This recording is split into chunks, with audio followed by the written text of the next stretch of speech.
I decided to dedicate this breakdown to answer some of the questions you've been asking about Kazakhstan, some key facts about its geopolitical situation. Well, the first thing to note is that the Central Asian country is absolutely huge. Germany, France, Spain, Italy, Portugal could all comfortably fit inside the Central Asian country because it roughly equates to the size of Western Europe, although it has a population of only 20 million people. It became the last country to leave the Soviet Union in 1991, which explains its continuing close links, some say, with the Kremlin.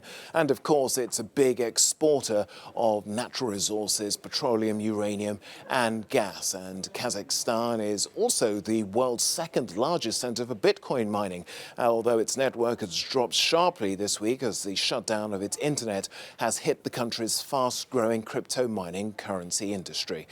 Earlier, Maximilian Hess, a Central Asia fellow at Foreign Policy Research Institute, told me he believes the president has ordered this latest crackdown because he's locked in a power struggle with his predecessor.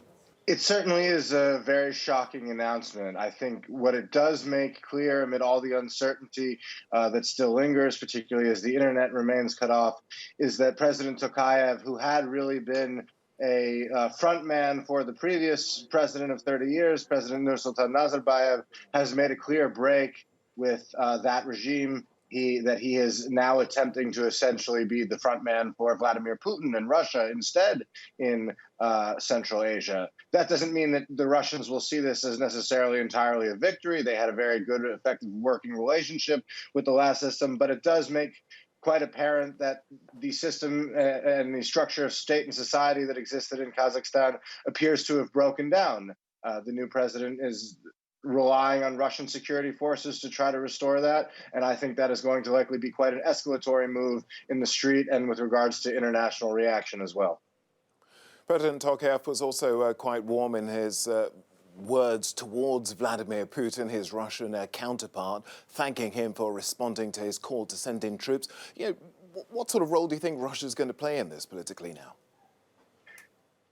Russia, as mentioned, will see this as a crisis, and that its role is to restore regional stability and to act as the last guarantor of security and provider of stability there. That doesn't mean that the rest of the world will see it that way, but Putin, who's due to hold discussions with the United States over Russia's security role, will use it as an example of exactly that. I don't think that Russia moving in and bringing troops into wide sections of the country, however, would pacify things. It risks an ethnic and sectarian backlash within Kazakhstan as well.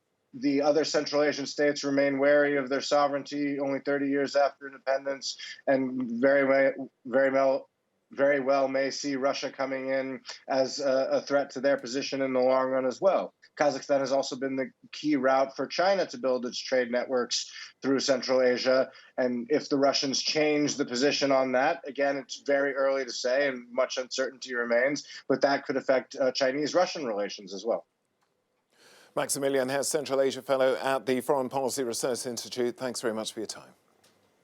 Thank you for having me.